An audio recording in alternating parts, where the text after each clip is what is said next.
Hello friends, family and other creatures of the sea, and welcome back to another high-level Best of 5 series. Today we have Dark in the top right as our red Zerg player going up against ByuN as our blue Terran player here in the bottom left. Now this is with Dark coming off of a string of pretty mediocre results, I think we can say. He won the latest DreamHack Valencia offline tournament, then did not quite perform up to par in the GSL, actually getting, spoiler alert, knocked out in the round of 20, I believe it was, losing to Solar and one other player whose name Cure and Solar it was, there we go. Struggling a little bit, also seems to be struggling for the first time in a while in the Zerg versus Terran matchup. It felt like for a very long time Dark did not play like any of the other Zergs, and it actually paid off for him a lot. He got good results by a very aggressive and fun style of Zerg versus Terran. Lots of roach rushes in the early game. We saw some Ling Bane attacks in the mid game as well, like these 1-1 upgrade Ling Bane floods. It feels like either these things don't work as much anymore, or in the current map pool he's just not quite as successful no more. Altogether a frustrating experience, of course, as we here find ourselves on Inside and Out, and we have a pretty standard opener, I would say, coming out of Dark here. Fast triple CC, couple of queens out on the map already. ByuN with his pretty trademark 4 marine move out. He does this a lot, wants to snipe an overlord here or there, maybe even is eyeing one of these creep tumors. I'm not quite sure what his actual vision is doing right now. Let's take a look at the first person here out of our good friend ByuN. There we go. Yeah, seems to just be returning back home. Now we see in the production tab, of course, that metabolic boost is about 50% done. Technically, ByuN could stay on the map longer, but he doesn't know that. Very standard timing for speed to finish in this matchup is around the 3:55 or the 4-minute mark. But as that is currently not happening, and Dark actually delayed it a little bit, I guess ByuN could have stayed on slightly longer. It's not going to be game-changing. Trust me on that. Follow-up here for ByuN is going to be a 2-on-1. So this was a reactor first, I believe, going into a 2-on-1. A build order that usually is played with a Reaper first. So this might actually surprise Dark a little bit. Dark right now is adding double Evo chambers. And I bet you that Dark believes this is going to be a single medevac drop with like a mine. 6 marines and a mine and 2 Hellions on the map. This has been one of the standard ByuN builds for a long time, and ByuN actually shows, hey, I'm moving out with these early marines, and usually when I do that, I do play one of these early mine drop builds or one of these early triple Hellion builds. That's not the case here. This really could confuse Dark. There's only 7 queens. Usually against 2-on-1 you want to get more queens than your regular amount. The reason for that is because queens are great at tanking. Getting banelings against stim marines usually is not what you want, because the banelings will be slow and there's not quite sufficient creep yet to really kind of transport these banelings into the marines to make them explode properly. This is a lot of marines, by the way, here. This is more than your average 2-on-1. This is what, 6, it's like 19 marines. Immediately jumps in here, takes out 1 queen, is going to take out the 2nd queen as well. Big links around coming in at the same time as both medevacs. No, 1 medevac will go down, and every single one of these marines will end up falling. A fairly bad start, I would say, here actually for ByuN. I often discuss this when talking about the 2-on-1, but the hardest hitting moment of the 2-on-1 often isn't the first push at all. It isn't at all the first marine drop. No, it often is when the 3rd medevac goes there with like a mine and 6 more marines, and then combat shield finishes up. Combat shield is such an important upgrade when it comes to this type of play, and ByuN wanted to go before it and now has to pay the price. Lost a lot of marines, lost 1 medevac as well. Dark's worker count, sure, isn't fantastic, but it's still higher than what ByuN has. Dark already has a lot of units on the map, and I actually believe that Dark wants to perhaps head into something of a 1-1 timing attack. Here we go, Baneling speed just starting now. It's not going to finish in time, obviously. I don't think that will really matter, because there's going to be 12 Banelings running in. There will be a bunch of links, and what is the real defense here? Well, it's 4 depots and 3 marines. That's it. That really is about it. Medevac is going to get boosted back home. There's nothing here. GG gets called immediately as Dark just destroys ByuN in game number 1. And that immediately brings us to the second map over here on Stargazers. As on Stargazers, Terran players feel comfortable majority of the time. Ooh, CC first coming out of ByuN here. That's interesting. But yeah, Stargazers is usually considered a good Terran map, right? You get your free back base, basically. You can take it as a third, can take it as a fourth, can take it as a fifth. It doesn't really matter. It can't be attacked. There's not too many good counter-attack paths either. Defensively, this is an easy map. There's some nice chokes. There's a beautiful high ground here that can be used as well with tank support to push this type of location. So just really just Terran heaven over here on the map. Don't even get me started on Protoss versus Zerg. Beautiful map for that as well. As now we have a... Ooh, look at this. Oh, I like this a lot. ByuN right now faking that he's proxy 2-rexing. Look at this. This is so cute, actually. This Overlord, ByuN knows this, right? This Overlord is not going to first fly into the natural like it would in some maps. No, it's first going to poke into the ramp. What does it see when it pokes into the ramp? It sees a depot and that's it. Now, we might see, a bit of an overreaction here coming out of Dark. Because of that, Stark opens up with a very fast 20 hatchery in position as well. Oi, oi, oi, oi, oi. Let's take a look at the response here out of Dark. What is he doing? Okay, sees this. Okay, barracks, that's weird. Still knows, hey, could be CC first, could be CC first. Hasn't seen any Marines yet. And now he sees, okay, CC first. Nothing going on. Let's head back home. That was a scary moment there for Dark. That was a scary moment. And I believe that there is a world in which if he doesn't have this third base, he might pull a couple of extra workers down just to be sure already. Maybe builds an extra pair of links more than he ideally wants to as well. But it's not going to be the case here. So Overlord does scout that command center.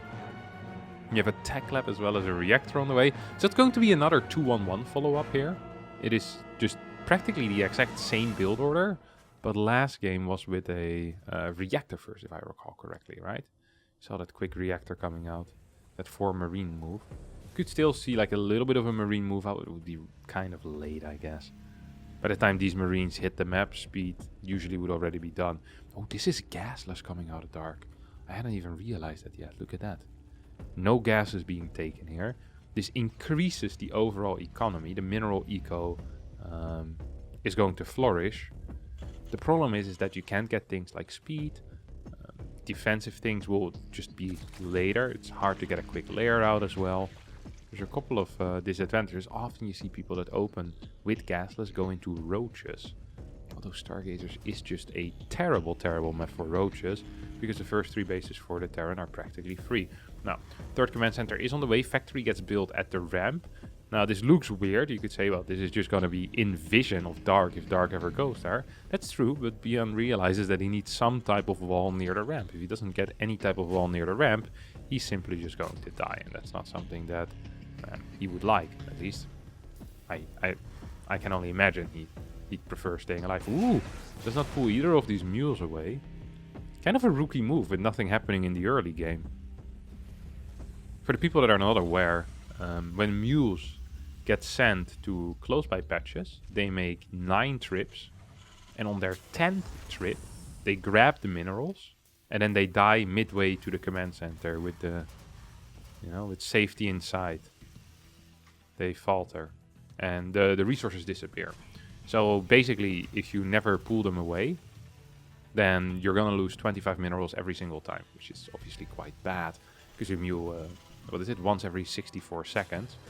And with 2 orbital commands, that means that basically every minute, you're losing 50 minerals to nothing. Over a 30-minute game with more mules and all of that crap, you're basically going to end up losing a crap ton of minerals. This is something people don't really talk about, but definitely has an impact in longer split map scenarios.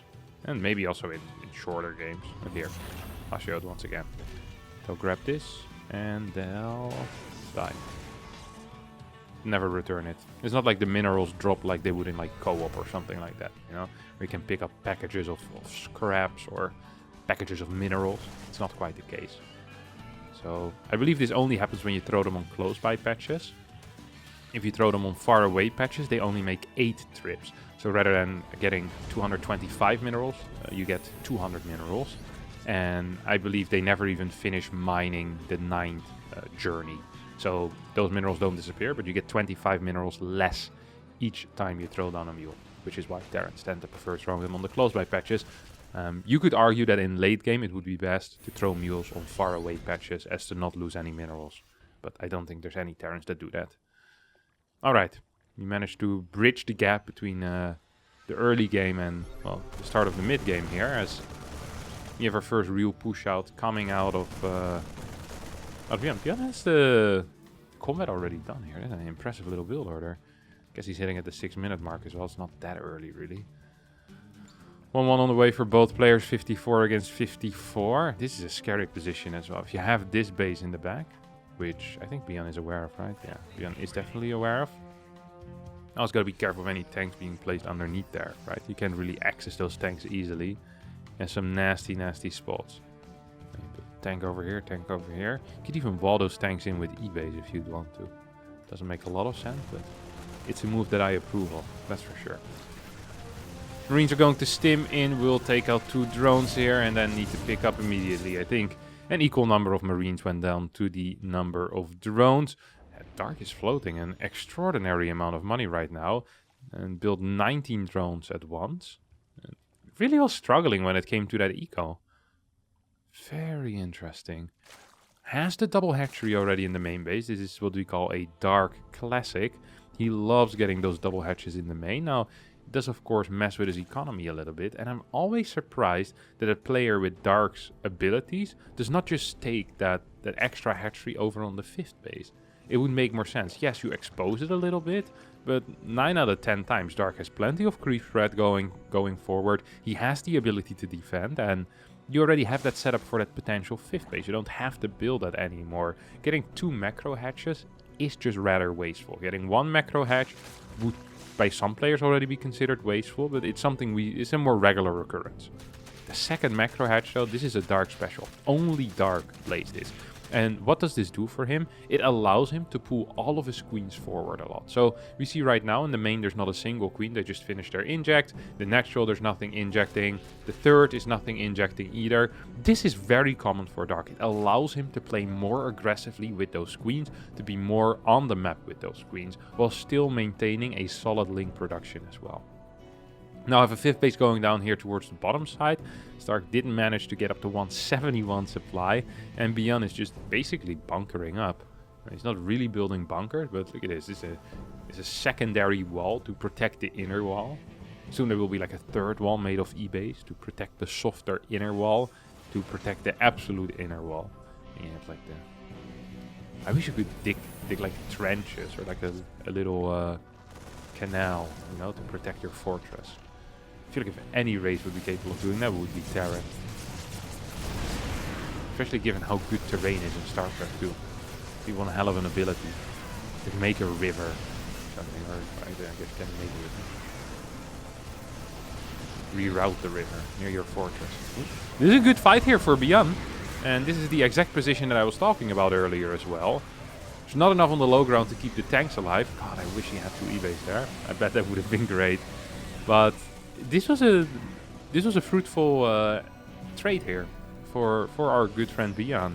He's getting up his forward base as well, turning it into a planetary as he moves into the 8-rack setup and starts pumping out a couple of mines here. Huge run by coming out of Dark, who does keep a couple of banelings at home. But ooh, he's going for I don't want to say a kill move, but a highly aggressive play right now. Sending in a lot of links at the same time ByuN with a counter-attack drop. Now the thing here is that I don't think ByuN will ever really die. ByuN might lose workers. Oh my god, this is a brilliant hold so far, honestly. Whoop, bunch of banelings are going to get taken out. This depot needs to be raised. This depot needs to still be raised. The depot is not going to get raised though. 2-2 finishing up soon for ByuN, but ByuN is in the main base. Mines moving in position to take out drones. We have a drop moving towards the left side. Every single bane there gets shot down before it even reaches the Marines. No target fire necessary if your damage output is high enough. +2 really helping out there for our South Korean Terran player. We have 5 workers going down on the side of ByuN, and Dark having lost every single unit in the world. Spawning pool and Baneling Nest are most likely going to fall. Baneling Nest has already gone down. And no, actually, ByuN says, you know what, if I snipe every single Baneling, you can't create Banelings anymore. And pure Ling against this army is just simply not going to cut it. No matter how many Lings you're going to get out of your 4 macro hatcheries. And I think with that, ByuN is taking game number 2 here. GG gets called. tying up the score 1-1. Here we are in game number 3 of this best of 5, and we see Dark and ByuN with similar openers. Fast CC first coming out of ByuN, following it up with once again that single marine into the tech lab as well as the reactor. I think the reactor gets built first, then into a tech lab. Starts with a double gas, and look at the move here where ByuN pulls out a worker out of each gas. For the people that are not aware of this, which I bet is a lot of people, the first 2 workers in every single refinery or assimilator or extractor, just a gas extraction device for whatever race, will give a higher percentage of return. So basically, imagine we would divide the total income, if there are 3 workers here, from this one gas, and we say that's 100%, right? The first 2 workers are responsible for, I believe it is something like 69 or 70%, and the third worker adds only 30 more percent. So the first 2 are both kind of responsible for 35. So if you have 2 refineries and you want 3 workers working in gas, it is best to have 2 workers in one gas and 1 worker in the other. Just like right now, it is better to have 2 rather than 3 in one gas and 1 in the other. This is more efficient mining. This is why very often we see people kind of keep the gas going at 2. It is common in Protoss versus Zerg as well, especially when opening up with glaive build orders. So just something to keep in mind here. As we see Dark's third base over here is already up and running. No real aggression whatsoever out of ByuN, because let's face it, ByuN right now is just saving up marines. This is a relatively kind of a boring style in the early game, at least for the spectators. Trust me, this is fairly exciting for ByuN because he has 0 scouting information. he's pooping his pants a little bit.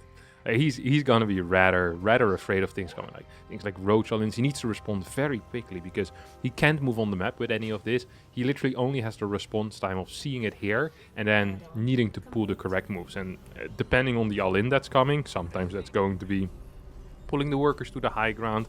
Sometimes that's going to be kind of stimming down to deny high ground vision for a little while. So we see ByuN actually trying to snipe this overlord. That is simply, but what? No, it's safe up here, Dark, go back! What a huge mistake out of Dark, and an uncharacteristic mistake as well here, coming out of our Korean Zerg player. Fairly odd. Creep spread is honestly looking worse than I thought it would, given that there has been no interaction with the opponents whatsoever yet. It has just been Marines building up. But once again, ByuN is going to find an overlord. Could go for a scan here or wait for the 2 medevacs to show up. Yeah, it's going to wait for the medevacs to show up. We now have the starport fly away, start a reactor tank production starting, as well as a 3rd barracks on the way. Actually 3 barracks being produced at the same time here, kind of getting a later boost in that infrastructure. But starting the tank production early, keeping himself safe at home. You once again have 1 hatchery already coming up in the main base. That's a macro hatchery, and combat shield is about to finish in about 15 seconds from now. I don't quite believe that ByuN is going to end up waiting for that, as he does manage to right now saturate his what is this, his 3rd base? Yeah, there he goes, 3rd base. Throws down a mule here already.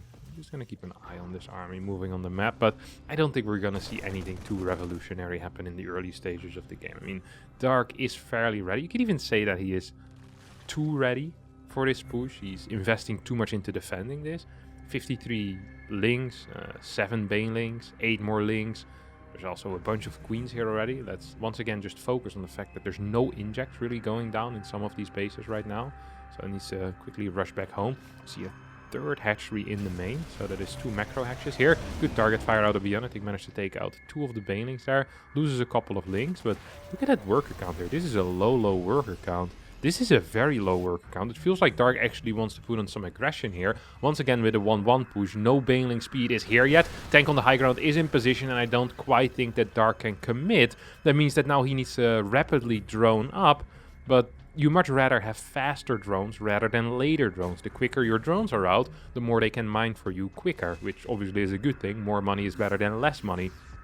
Those early links really kind of costing Dark in this case. Hasn't started baneling speed yet either, and that means every single time these banelings move forward, a player like ByuN is just going to be capable of stopping it.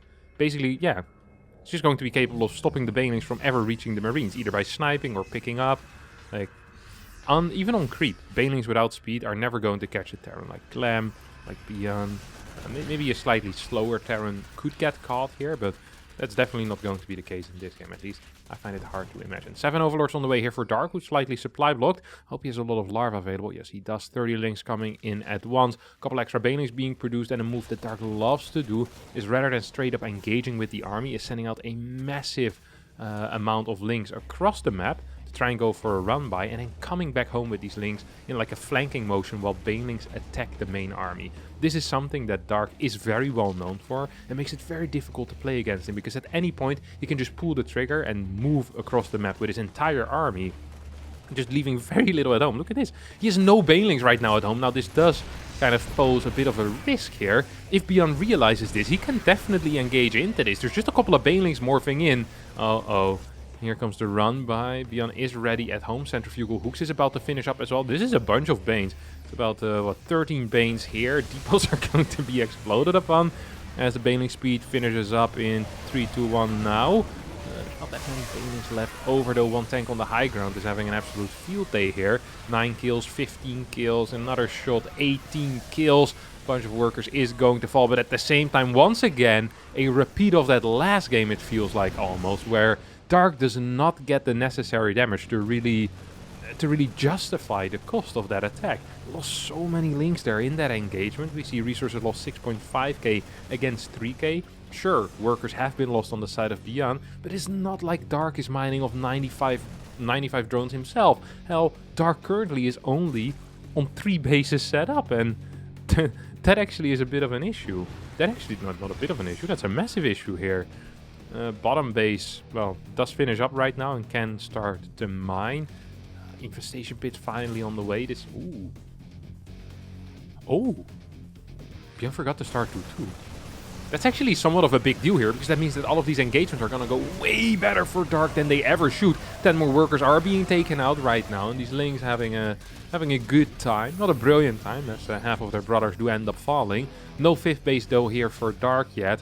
And you can't really expand a 5th towards the bottom right. It is simply too vulnerable, and getting creep there is extremely difficult. This base is an unrealistic base to keep as well. The moment ByuN becomes aware of that base's existence, I think he will send a squad over there and either cancel it or stand on the high ground and deny mining. It's just not a viable base to take at this point in the game. You need way more map control. You need a very dominant position on the map, not only with units, but also with creep in order to defend the base like this. You really need full-on map control. Not just having map vision, but also real control of the map. And right now, Dark honestly doesn't have control of any part of the map. He should be afraid everywhere. Can't even take this base, which is sad for him.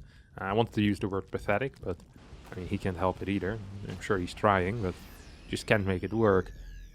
It's kind of lucky that ByuN actually forgot his 2-2 upgrades, because if ByuN had 2-2 and already had 3-3 on the way, then the only advantage that Dark has in this game would not be there. Because really the only advantage right now currently present for Dark is the upgrade lead. He's up 2 upgrades. That means that every single fight here is going to go slightly better than it should. Triple command centers are on the way for ByuN. And it's starting to push forward. Look at the Marauder count here as well. There's a lot of Marauders. Now, Marauders aren't necessarily great against high link counts, but it makes it practically impossible for Banelings to ever engage into those Marauders. Lings need to fight these Marauders, and they're beautifully competent when it comes to tanking Baneling shots. Look at that. All of these fights are just not going to be very efficient here for the Zerg player due to that higher Marauder count, which is why eventually you need to transition into something else. Getting a couple of Hydras, I think, would not be bad, although that's not the direction that Dark is taking this. Is that he opts to go for Vipers?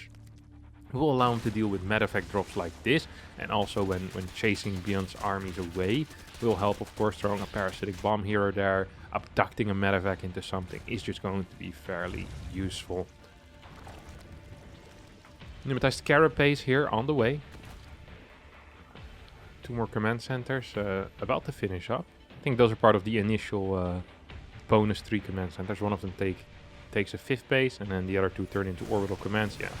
This base, I'm not sure when it got denied, but it got denied at some point. It's completely unrealistic. Even that bottom side base, I think, is somewhat unrealistic at this point. Marauder staying alive, and ByuN is just...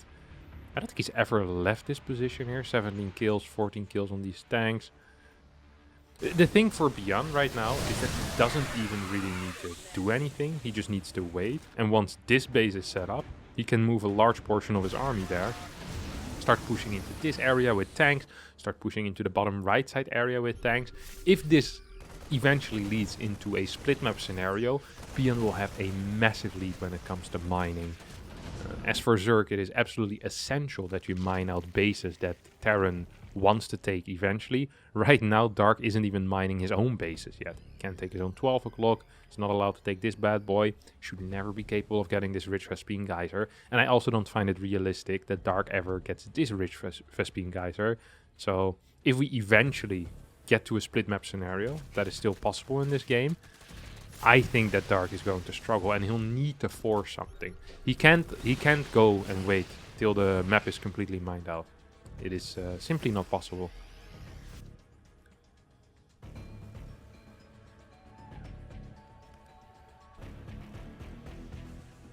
I do like that he's getting his adrenal glands, but there needs to be some type of tech at this point. Ooh, he's going to clean up this position rather nicely here. Vipers being used to great effect. Parasitic bomb, but two of the all medevacs actually stay alive. There's more parasitic bombs? No, not available on these Vipers. Need a little bit more energy. Means that all medevacs get to escape once more. At the same time, big push here on the bottom side. Ghost in the mix as well, being used as a combat unit. Of course, extremely supply efficient in these fights as well. Mines a bit far in the back, but might not even matter. We see a straight up evacuation of this bottom right side base. Pre-adrenal glands finishing up. And pre-3-3 as well, so great timing here for ByuN to fight. Wouldn't mind if he decides to just go home with these drops, and eventually they're just going to fall. These medevacs are way too low in HP, and Vipers definitely are trying to reconsume some of that energy. Oh my god, ByuN's just straight up pushing through. He's completely dominating Dark in this series when it comes to these kind of like weird macro-ish games. They aren't really macro games either. I'm not even quite sure how to describe these. It feels like Dark takes an absolutely terrible engagement at some point, like really, really bad, and then the rest of the game tries to get back into it, and that's just very difficult often against Terran. The moment you lose map control, you can't spread your creep anymore, and if you don't have creep, you can't really take good fights. If you can't take good fights, you can't take back map.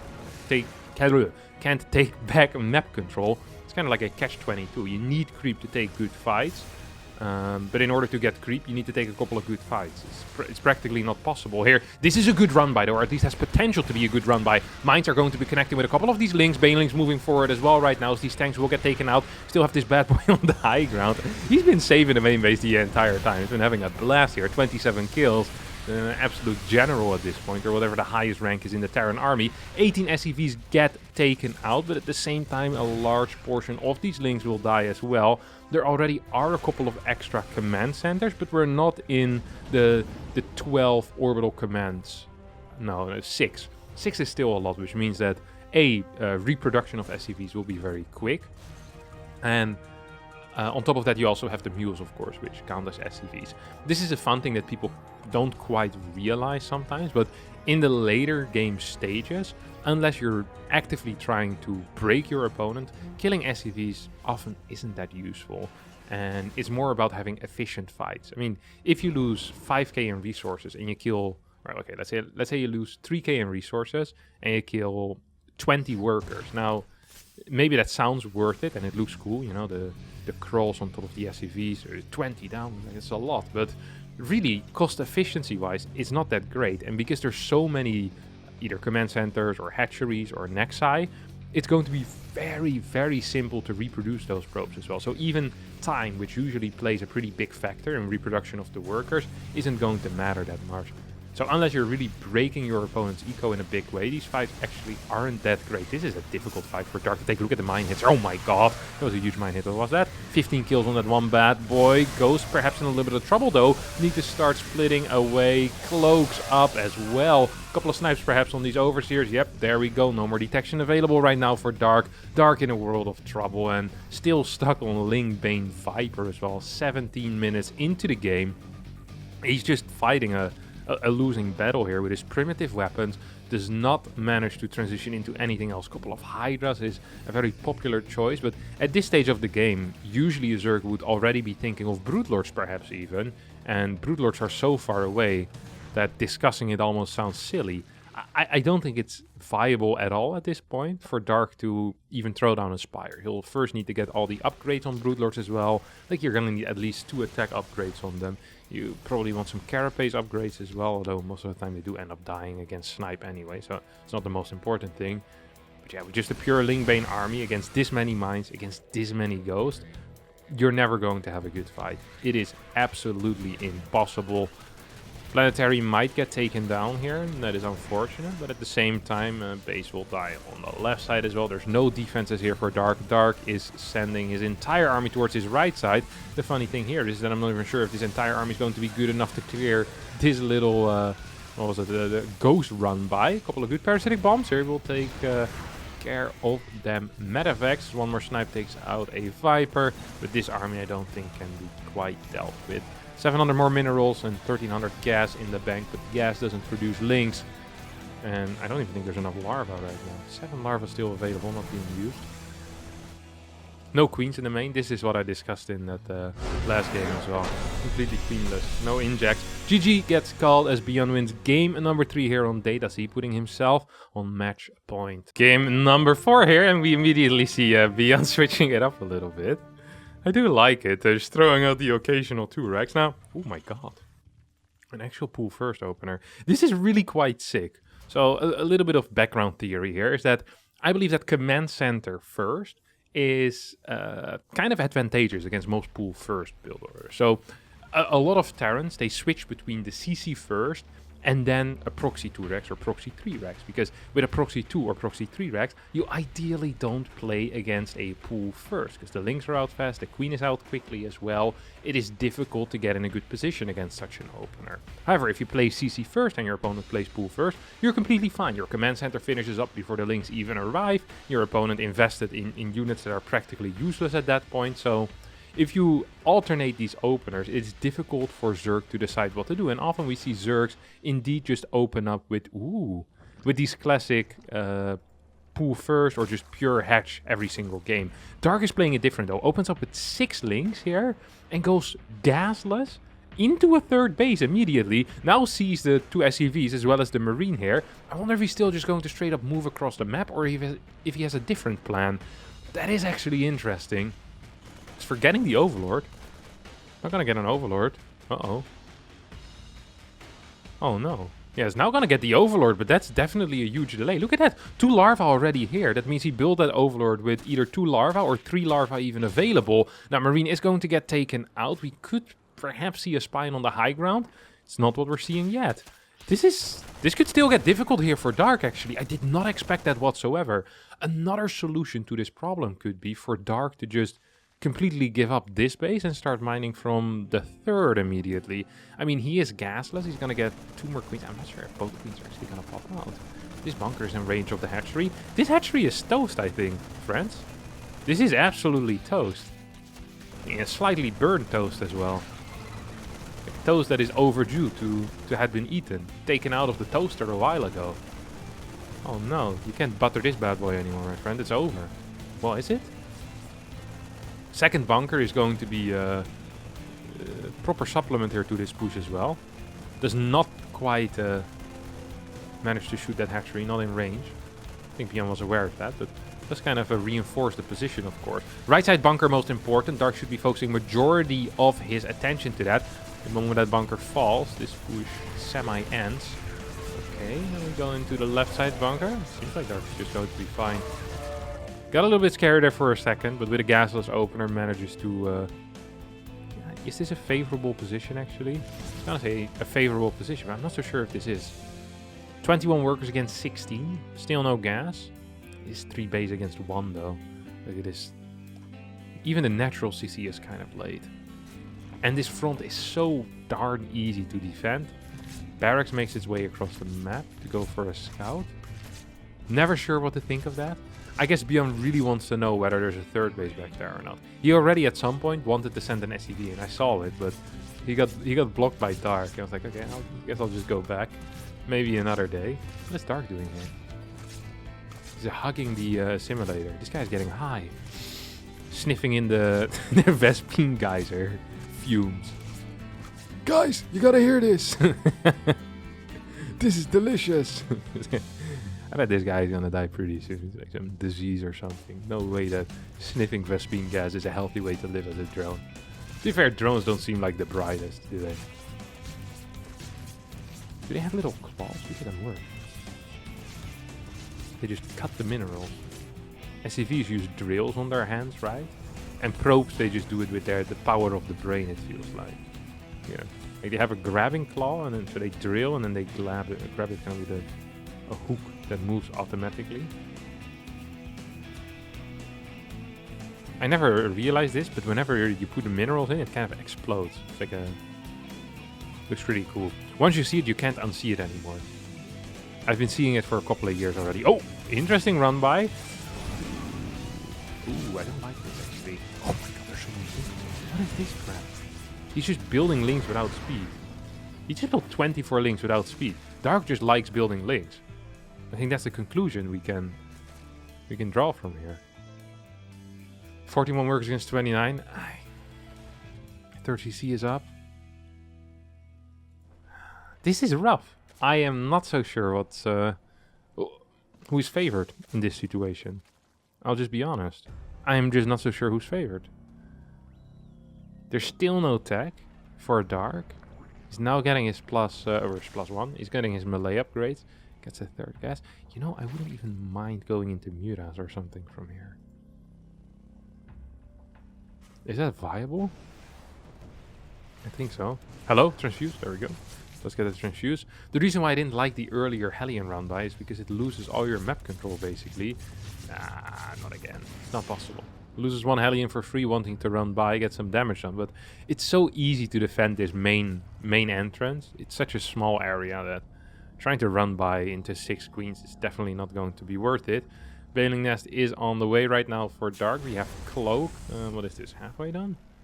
A little bit over halfway done. It's only going to be a single Banshee, and Cloak actually ends up getting cancelled as well. So a change of plan here for our good friend ByuN. Just playing Viking into Banshee.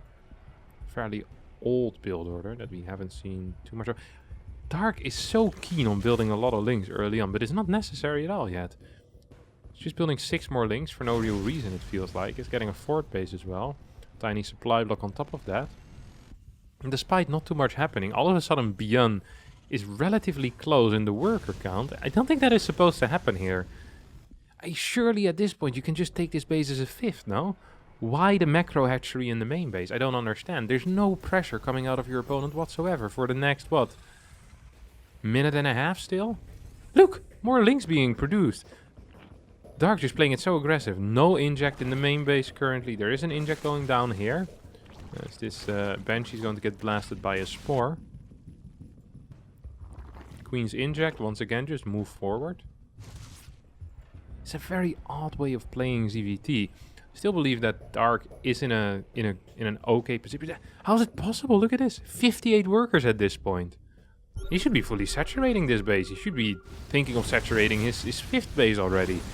Don't understand how it's possible that he isn't on 75, 76 workers yet. Confusing game here. Very confusing. Starts attacking the hatchery as well. That's friendly fire there, my friend. That's a... Oh, whoa! They're joining in. That's a party. Revolt start. Not what you want to see.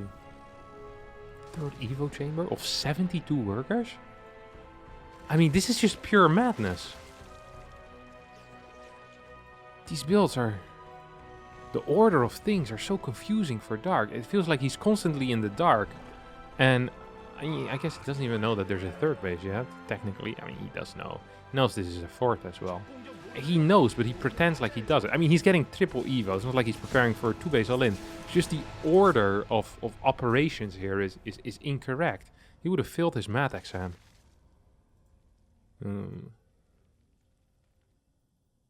Like subtracting before multiplications.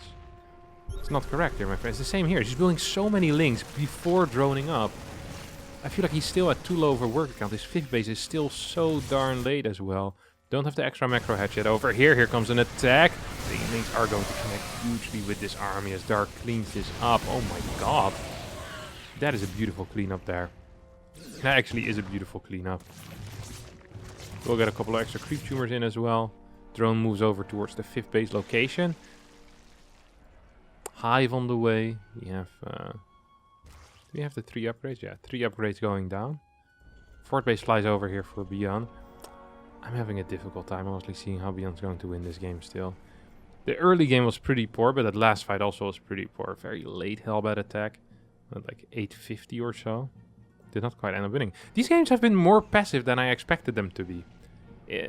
So far, every single time, ByuN has played, well, not passive openers necessarily, but kind of slow openers, except for this game then.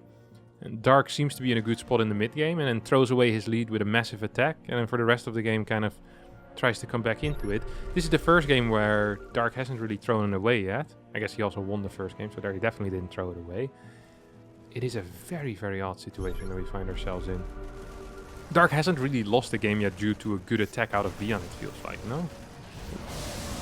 Because these attacks out of ByuN, honestly, they're just getting defended very easily. Here comes a 6 Marine run by. I like this a lot. Dark not completely in position right now. It means a couple of these drones will end up falling 3, 2, just 1. We don't see anything pop up. Yeah, so just 1 worker ends up going down. That's not great here.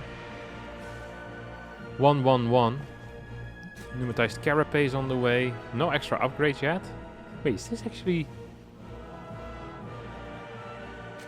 Dark went triple Evo just to get 1, 1, 1 on every unit. And now he's getting Vipers before the next upgrades. He's gonna get Adrenal quicker than he'll get his +2 attack. Adaptive Talents already? Like, I hate doing this because I'm always trying to think, why does a player do the things that he does? And I try to really... you know, kind of empathize with that, or try to get myself in the situation. But maybe Dark already believes that he has started the extra upgrades. I don't think Adaptive Talents right now has priority over the actual ground unit upgrades, right? That seems off. This is a good drop coming in out of ByuN. There's no real anti-area that can chase. There's a couple of Vipers, but they're without energy. Hydras, of course, can't fly, so it's also not going to be great. One of these medevacts does end up getting targeted down. This is still a good fight, though, for ByuN. ByuN with an absolutely insane engagement here. Of course, it is 2-2 against 1-1.